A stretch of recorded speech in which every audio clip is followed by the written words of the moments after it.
What stands in the way of our ideal love? And how can we recognize and see the red flags early so we have the power to do something about them? I'm Talia from Rebel Love, your Let Love Begin Summit host, and today I'm speaking with 𝗵𝘃𝗀𝘀. Amilia is a certified hypnotherapist and self-love coach for women's empowerment. Prior to this, Amilia worked long hours on Wall Street for nearly a decade before a deep spiritual path unfolded and led her across the country to LA. Whilst in LA, she spent 5 years working with best-selling author and coach Robert Kiyosaki, and then traveled the US teaching finance and relationship and leadership principles to thousands of college students and professionals.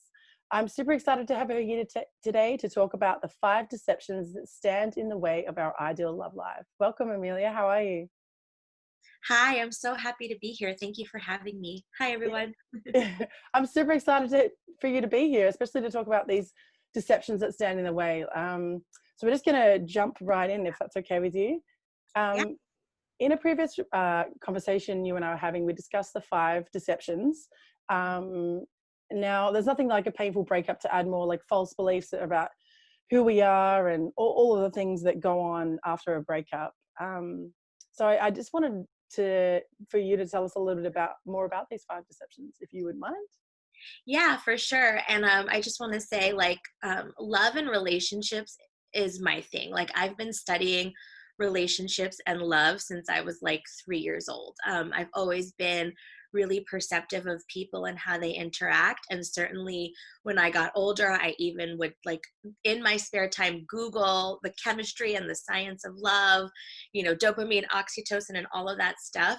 And so I say that to say that in all of my work and all of these years, decades now, studying love and relationships, I've really discovered these 5 deceptions that stand in the way of your ideal love life. And even if you're someone who's like read a lot of books, listened to a lot of podcasts, gone to workshops about relationships, these 5 deceptions still get in the way. And like, even for me as a love and relationship expert, whenever things are not going the way that I want in my relationship with my partner, it's because one of those 5 deceptions are at play.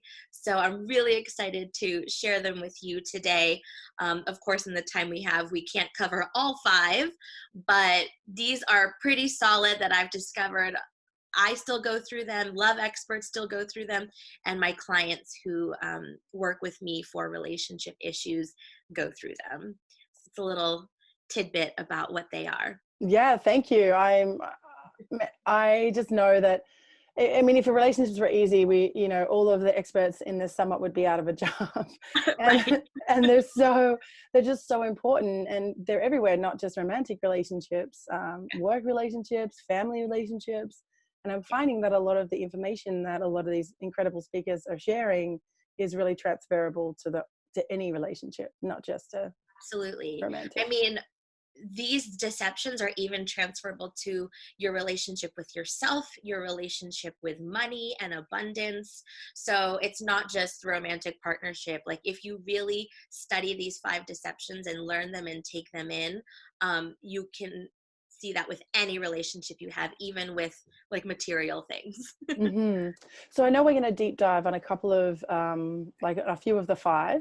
Are we able to list them for us? And perhaps you can just, I know you won't be able to go deeply into all of them, but Yeah, I can do a quick kind of overview of each of them. yeah, So that'd be great. the first one and the last one, which is the first and the 5th one, are actually the ones we're going to deep dive in today. So I talk about them first, and they're first and last because they're like the bookends of everything. But first and foremost is denying your true desires. If there's anything in your life, whether it's an ideal love life, or even ideal career, that you're not there yet and that you're like really frustrated about, you are doing some form of denying your true desires. And the way that you get to the truth of that is with something that I wield with love. And one of my gifts on this planet is the knife of clarity. Basically cutting through all the BS and getting through to the truth of what it is you want. If you're not getting what you want in love, on some level, you're lying to yourself about what you really want. So that's the first deception. And that couples with the fifth deception, which is this concept of checklists over values. So the infamous checklist, right? You know, I want someone tall, dark, and handsome with a good job, and, you know, no kids, or whatever your checklist is. And I say that that's actually a deception, to go looking for love and looking for your partner with a checklist versus values. So we're going to dive a lot deeper into that. So, because that it's kind of a tricky one to handle, and even clients who I've been working with for months, they're still getting a handle on this concept of checklists versus values. But just one quick example is, you know, we look for people like, oh, I want him to have a really good job, right? Or have financial stability. There's a difference between having a really good job and having a lot of money versus valuing following your dreams, making money from your passion, and valuing financial transparency and stability. So you see, there's a real difference between, like, because someone that has a good job can be a real jerk, right? And can actually be pretty terrible with money. So having a lot of money and having a good job doesn't necessarily mean that they're good with money. So it's really about honing in on what are your values around money and finances.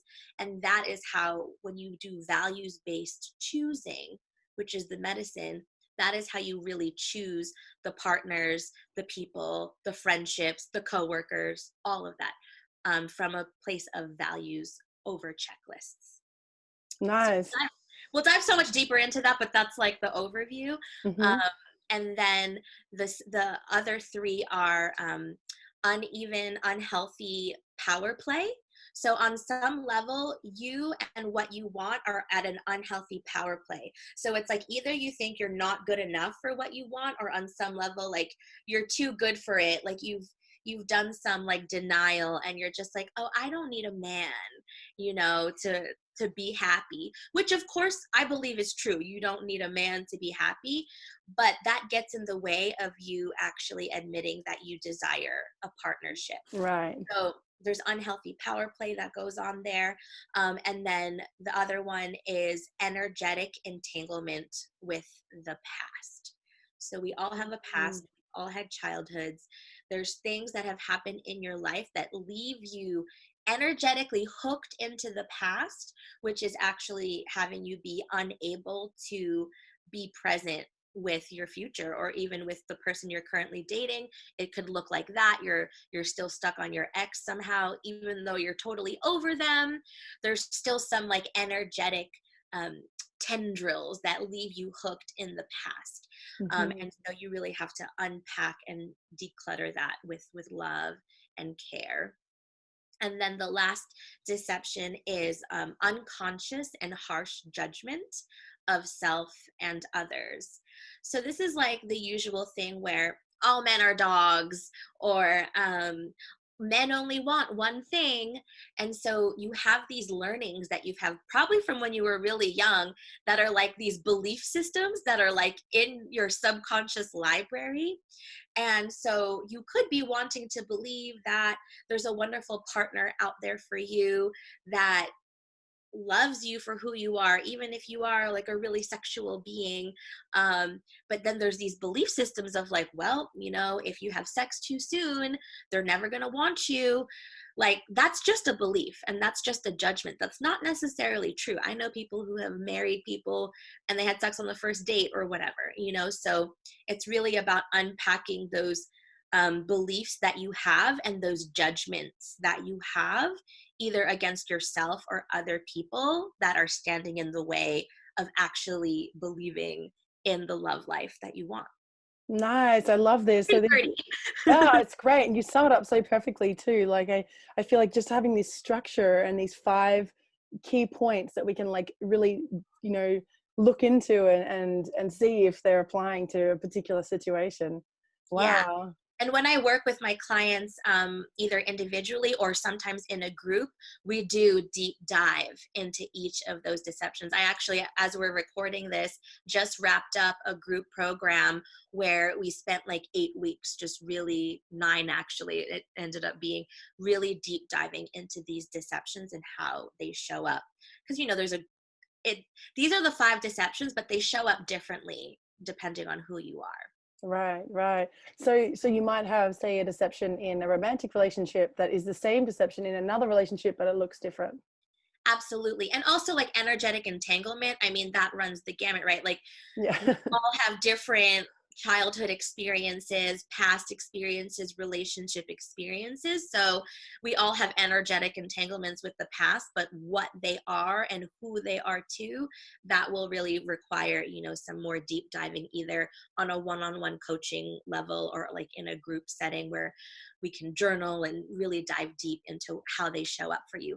And they're called deceptions because it's not so easy to be aware of them. I mean, if you were able to be aware of them just like that, I mean, you probably wouldn't be on this summit or watching these Right, videos. right, right. Yeah. Wow. I know we don't have time to unpack them all, but I'm so curious. So, should we start with the first one?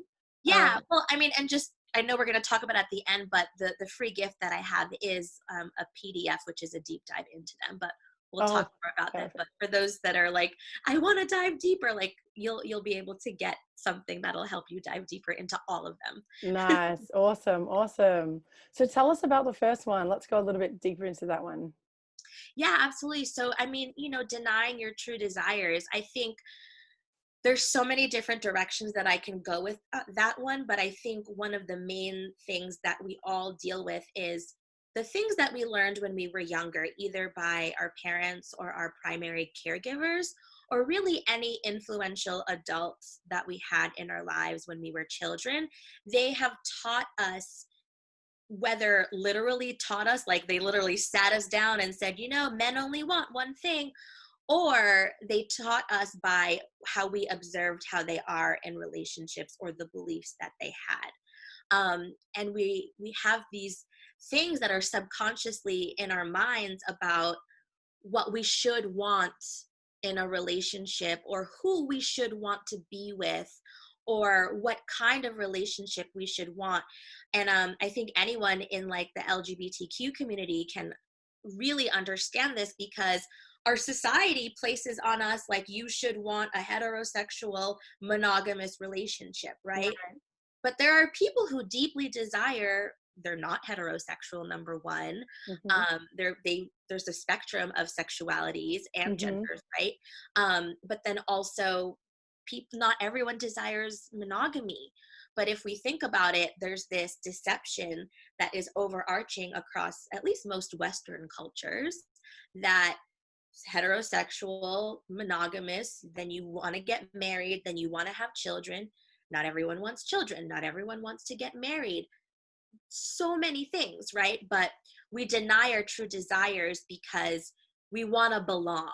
We want to belong in our culture. We want to belong in our society. We want to belong in our family. I mean, a lot of my clients have a wide range of sexual desires and wants and needs, and relational desires and wants and needs. And a lot of my clients come from like really traditional families where they feel bad. A lot of them are maybe like in their late 30s or in their 40s, and they're like, I'm not married and I don't have kids yet, so obviously there's something wrong with me. And so when we unpack that deception number one of denying your true desires, it's like, look, take society, take your parents, take your family, your friends, take all of that out of the equation, and like deep down, like, what do you really want? Like Mm-hmm. without all of those shoulds from like literally everyone in the world, Yeah. including commercials and movies and everything, right? We're Mm-hmm. impacted by so many things about what you should desire and what you should want. So that's why it's a deception, because we grow up in these cultures thinking, well, I should want this because, by the time I'm 30, I should be married with 3 kids. And it's like, not everyone who's 30 is married with 3 kids. So Right. yeah. I feel like when we strip away a lot of that conditioning, really, and pressure Yes. from the Yeah. outside world, sometimes it's quite confronting, because it's like, oh my gosh, like, without that, who am I without all of that? So Yeah. when we go into that space of deep diving, and we have that realization that, oh my gosh, I need to peel back all these conditioning layers, how Yeah. do we how do we, like, what are some questions to ask ourselves when we're trying to figure out what our real values are and, you know, Yeah, I mean, really want? aside from having someone like any one of the experts on this summit to, because it really, it does help when you have like a coach or a mentor to help you kind of cut through that BS. Because I mean, even for me, I have my own coaches and mentors that help me kind of strip away, because that's the first thing that I do want to say. It's hard to see your blind spots on your own. Makes But of sense. course, outside of hiring someone to support you with that, um, that's kind of where the last deception comes in, actually. So I can start talking about that, because they go together. Is what do you value, right? And so, like, do you value freedom? Do you value, what do you value sexually? Like, do you value adventure and play sexually? And if you do, or even like a little bit of kink, like just to bring that in, like, Hmm. or do you value like the dangerous taboo kind of stuff? Because if you value those things, but you grew up being taught that traditional, missionary is the only way to do it, or you're dirty, that's kind of where you can start to strip away. Like, but I really value play and freedom, right? Similarly, like from a career perspective, like you don't have to choose a partner that has the same career as you, or do everything together. That could be boring for some people.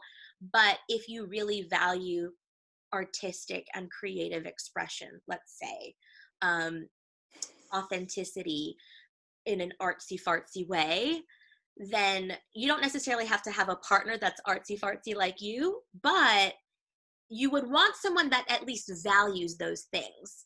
Right. Not someone that's like so logical, that they can't even respect or support your artistic pursuits. I see that a lot with couples where one is really artistic and kind of more free, bohemian type, and the other one is more logical. And one of their biggest problems is like, my partner doesn't support these like weird creative pursuits that I have. So, your partner doesn't have to be as creatively artsy fartsy, like I said, as you, but you would want someone that at least values it enough to support you. Also, on the flip side, if you are someone who values more logic and reason and like research and science and fact-based thinking, um, you don't have to have another partner that's also that logical, but you want someone who can at least also value logical reasoning, Hmm. right? And here's Sure. the thing too, like opposites do tend to attract. So a logical person might be attracted to someone that's more free spirited and creative, and vice versa. And of course that's very exciting in the beginning, but then months, years into the relationship, they can start to be like, oh, like, I hate it, my partner doesn't get me. But that's where the values comes into place, where if your partner can be connected to, and if you can be connected to your value for creative freedom or your value for logic and reasoning, it's from that values based place that you can then reconnect with each other or hone in on the truth of what you really desire. um, And can I ask, so with these deceptions, do these come? Are these something that, sorry, excuse me, you realize like once a relationship is beginning to sort of break down, or before you get into a relationship, or is this something that when you're in a relationship you can also notice? yeah, I mean, I think it all happens at the same time. It's funny, a lot of my clients, especially some of the more overachiever, like logical type, they always ask me like, what are the steps? And it's like, look, I wish that life was linear, and I wish I could give you a cookie cutter, like, here are the steps to like have the love of your life, but it just doesn't work that way. So Right. a lot of things happen in parallel. A lot of things are like a spiral where you just learn the same lessons over and over again, go Mm-hmm. a bit deeper. So it really is, it could be any way. It could be when you're not even dating yet and you're kind of just like dating yourself, and you're like, I'm discovering who I am before I even go out and play the field. It could be while you're dating. I always suggest while dating to just be open to all different types of people, because that can start to help you see what you like and what you don't like. So that's another way to kind of hone in on your true desires and your values. And it could also be like during a relationship. I know with me and my partner, a lot of our values have been refined and sharpened within our relationship, you know, not only through some of the fun things we experience together, but also some of our pretty like big disagreements and fights even. It's like, okay, I'm seeing here that there's a value. And actually that's another way to answer, because you asked how can we hone in on our values or what we want. What makes you angry?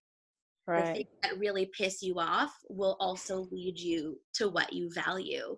You know, like if it pisses you off that your partner or people that, I mean, a lot of people watching this are probably single, right? But so if the people that you're dating, if it pisses you off that they just don't make enough time for you or whatever, then that shows that you really value quality time, Quality like time. uninterrupted togetherness and intimacy, right? Mm-hmm. If you, this has come up with me and my partner even, where like I've always been a traveler, like my whole life. My family, we love to travel. It's just in our blood. You know, I'm not from America where I grew up, so I've traveled all over the world. And for him, you know, he hasn't as much as I have. um and so at first I was like, but I want to go on all these vacations and blah blah blah, and he's like, well, we could just do this. But after discussion we realized, well, actually we both really value travel and adventure. And so that was an opportunity for him to kind of let go of some of his own deceptions around travel and adventure, because we realized we both value it. But you know what? Not everyone, I mean, I don't understand why, because I'm such a traveler, but a lot of Me people too. like stay, right? Like a lot of people just stay where they are their whole lives. And Mm-hmm. if you're someone who values travel and adventure, I don't recommend dating someone who just wants to stay home, Yeah. you know? Yeah, these are really good. These are really good tips. What you mentioned before, you work with females, particularly in their late 30s to early 40s. I know that around that time there are a lot of like serious life choices coming up with people wanting to start families and not finding the right person to do that with. How can we take the information that you're sharing with us today and sort of implement it in a way that is practical and useful without the panic arising? Oh yeah, yeah. I mean, totally. I mean, the panic, that actually has to do with deception number two, which is unhealthy power play. So the panic and the anxiety comes from like this power play of like, I don't deserve what I really want. So there's like this power play between you and the people that you're dating, because it's like, I really want this, but you know, I really want the relationship to work. So I'm gonna like not want that so that the relationship works. So, I mean, that's a whole inner journey in itself. But to your question about some practical things, I mean, it's really good to think about if children are in your future and family is something you value. You also want to think about how do you want to raise that family. And again, back with dispelling deception number one, you can do that however you want. I mean, we see families that travel around the world. There's no like these limiting beliefs of like, oh, I'm a mom now of small children, I have to get serious and get a real job, like whatever that means, like all of that stuff, just like do your best to like throw that out the window and like blank slate. Like, what do I want? Like, how do I want to raise my family? What do I value? Do I want them to be, do I want us to travel around the world, or do I Hmm. want to have a big house that we all live in that becomes our ancestral home? Like all of these things. Money is a big thing that, you know, what are your values around money? Because money is one of the biggest things people argue about. So before fighting with your partner about it, it's good to get clear on what you value in terms of money. And that, I mean, that includes so many things, but one of the main things it includes is like, how do you value spending that money? I know me and my partner, we get into a lot of, let's call them conversations around where the money should go and how it should be spent and how it should be saved. And we both have very different values on what we perceive as valuable enough to spend our money on. Right. So there's going to be lots of conversations and things there. And where where are you willing to compromise and where are you not willing to compromise? The not willing to compromise is good to know, because I know for me, when I got clear on my values when I was still single and dating, I knew what I was not willing to compromise, and it became easy for me to just let people go while dating them, no matter how cute they were. It was just like, yeah, that person doesn't value, Hmm. it's just not a match. It's not going to work. Yeah, Yeah. it's not And going to it work. doesn't mean that they're bad or whatever. It's just like, Right. I Mhm. couldn't, you know. Can I ask, just moving back to the checklists and values, so is there a place for checklists, or are we like doing away with the checklists and bringing it all back to values? I'm so glad you're asking this, because actually I literally just had a session with a client, and we've been talking about checklists and values for weeks. Okay. And they were like, okay, I finally get it. Let's really like hone in on these values. And they're like, but can I still have like my checklist? And I was just like, you know what? After we've done a lot of work and some untangling of the energetic untangling, and we did a lot of other work, I'm like, look, you can have your checklist, but don't be attached to it. Um, so the very interesting thing was like, I was all about checklists, and then I switched to values. And then it ended up that when I focused on values, I mean, my partner right now is like, has hit so many things on the checklist that I wouldn't have even like known to put together. So I'll even say, so he's really tall. I always wanted someone really tall. But again, I let go of that and I focused on values. So I dated people of all heights, right? But my partner right now, he happens to be really tall. So like, okay, great, And the other piece too, it's really interesting, is he's from the country. So I always love that kind of like from the South, Southern hospitality. But Hmm. he's lived in cities, so he has like the perfect mix of like city and country, and he has this Southern accent, which is like really funny because that is such a superficial checklisty thing, but he has one. And it's attractive.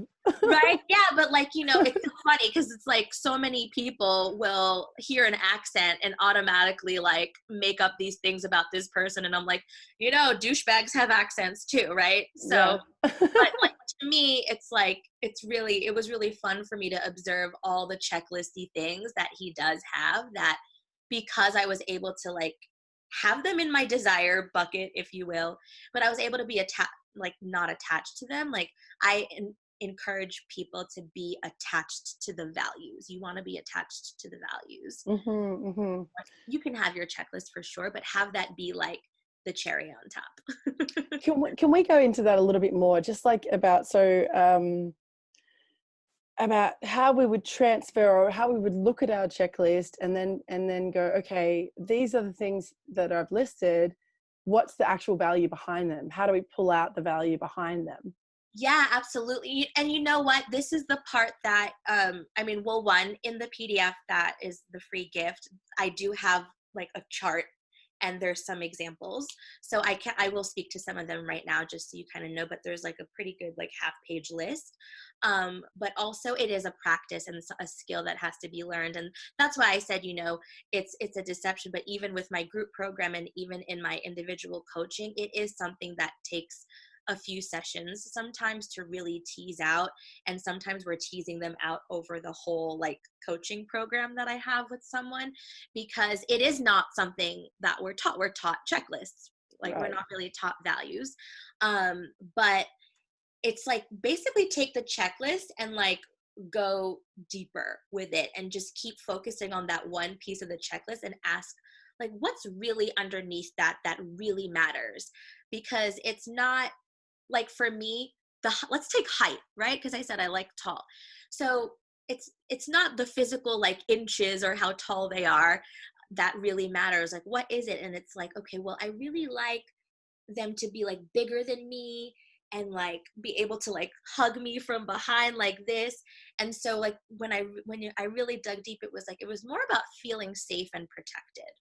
Mm. So the value is truly feeling safe and protected.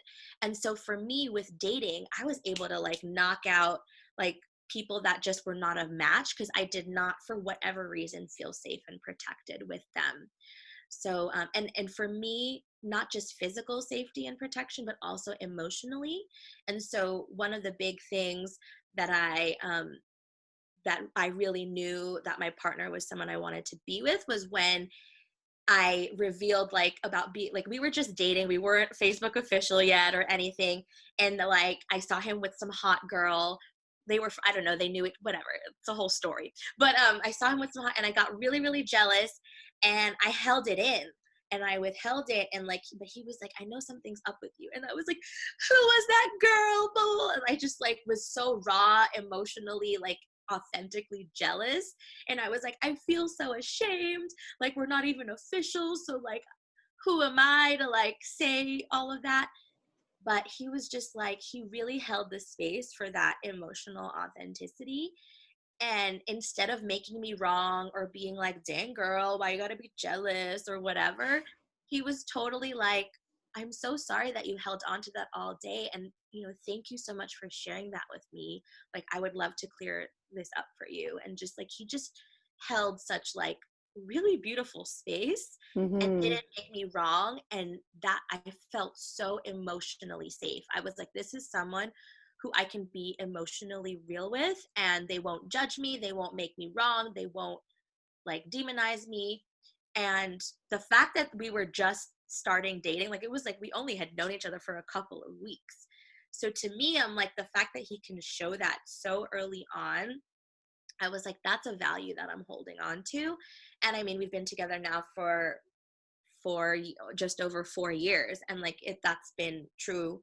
I mean, of course, no one's perfect. We've had fights and things, but of course, I mean, that value of him, like valuing my emotions, valuing his own emotions, feeling safe around emotions, that's the value. And so all of that from like, oh, someone who's tall, right? Like, right. it's not about the height. It was like about the protection and the safety. Right. Gosh, it sounds like your partner is a really great communicator. That's super handy. Yeah, well, that's another one, right? Great communication. Here's actually one that I want to say, because I feel like a lot of us fall into the trap, including myself. There's this thing about, oh, I want someone who I can grow with or who I can like learn. And you've got to be careful what you wish for, because you can grow and learn with a lot of like really bad people. They can teach you a lot of really hard lessons. And so I had to get more specific of like, we're still like at a good stable place and we're learning and growing like spiritually together, or being specific about someone who values going to retreats with me or going to workshops, because like I'm a bit of a workshop junkie. And like people are always asking me like, how do you get your man to like come to stuff with you? Like, do you have to like drag him? And I'm like, no, like he values it like I do. Yeah, he wants to come. Yeah. And so it's not like, for me, I like, again, about being attached to the values, not the checklist. Like I was attached to someone who valued learning and growth, you know, so that I didn't want to be with someone who I'd have to drag to stuff. But also we go to our own separate stuff too, because like that's like gets codependent if you have to go to everything together. But yeah. And sometimes it's nice to have your own space as well, right? Yeah. And of course I go to women's stuff, so he goes to men's stuff too, you know, so there's also that. It's interesting that you mentioned that the height thing, because a very good friend of mine, she told me that she met her partner, and it was sort of an unexpected meeting. Their kids were doing some sporting event together, and that's how they met. And she said she always wanted, when she was dating online, she would always put a height restriction. And so she said, if I would have done that online, I would have met him, because she's quite tall and he's like, I think an inch or a few inches shorter than her. And she said it's the best relationship. They're travelers also, so they travel the world. And he's quite well off, and so he's got businesses all over the world, so they travel, and she's got an online business. And the main takeaway was, I just would have never met him if I had done it online and I put those restrictions on. So I really love that you use that as an example, because, you know, if that's on your checklist versus what's the value behind it. I'm so glad you brought that in, because that's like quite a literal way of how like the deception is checklists over values. So that's like a very great example, literal way of how the checklists will deceive you, because if she would have met him online, he would have never popped up. She would have never met him. He wouldn't have even been in the running. Yeah. there wouldn't have been any match possibility. So yeah, I mean, it's interesting, isn't it? Because I guess when you're in the swiping game, for women, I mean, you can be overwhelmed with the choices. yeah, you do want to filter it a little bit. I mean, and so, yeah, so that's, I mean, but that's for a different purpose, right? That's not because of the checklist. That's more because I don't want to be inundated with 500 million faces, you know? Yeah. Yeah, but also too, if I were online dating, I wouldn't have met my partner either, because we're 6 years apart, and I would have never dated someone on purpose that much younger than me. Yeah, right. Interesting. I know it's not that much younger, but like No. when I was online dating, that he would not have been in the running either. And actually, one of my friends who's married with a kid, and they're so happy, either he lied on his online, I don't know what, but somehow he slipped through the cracks, or maybe she didn't set that restriction yet when they matched, but he was also outside of the restriction. So if this is any influence on any of you watching this, to like, just get rid of your checklist. Yeah. You can have it, but the checklist should be secondary and something that you're not attached to, because it's the values that you should be attached to. Thank you so much. This has been super useful. And I actually have one last question for you today. Sure. So if you had one piece of advice for someone who had broke up with their partner yesterday, we don't know why they broke up, their heart is in their hands, they're in a lot of pain, what would be your biggest piece of advice for them? Oh goodness. I mean, I love grief, which is like a weird thing to say, but I've experienced so much grief in my life that I am a big advocate for proper grief recovery and healing. So whatever you got to do, like, to go through your grief, whether it's grief counseling, grief support, read a book on it, but don't just read a book, because grief recovery is an emotional journey. And I actually have a podcast episode about it that has a lot of tips and tools for going through that. But aside from that, I would really say it's like, focus on you for the next however long. I can't put a time limit on it because everyone's different, but just really, it's like really radical gentleness and compassion and self-love is what you need, and surrounding yourself with people who really love you, because when your heart is so broken, we don't have all the faculties that we normally have of like even logic or like emotional faculties, and that it's okay to lean on other people who can remind you of who you really are and how loved you really are, and all that you deserve. But on the flip side, I would also say, be really particular about who those people are, because there's wrong messaging out there, like, yeah, screw that guy, he was an asshole anyway. Like, it's all well-meaning, but that stuff is actually not helpful. Of being like, oh, just keep busy, or oh, time will heal, like all those like myths of like how to deal with a break, or like, you know, the best way to get over one is to get under someone else. You know, there's a lot of these like isms out there that, again, back to the deception of what you truly desire. They're common, but they're not helpful. So you want it to be like trusted people who you know will really be able to hold that space for you and not make any of your feelings wrong. You know. Wow, thank you so much. And just finally, can you mention again about your free gift, please? And we'll put a link to the free gift below the video as well. Absolutely. So it is a 22-page self-love activation guide for love and relationships. And the link will just take you straight to it to download it.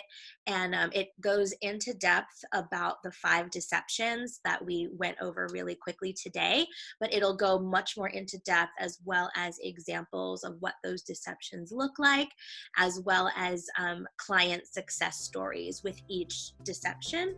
And also coupled with the deception is what I call the medicine for how to get over that or heal that deception.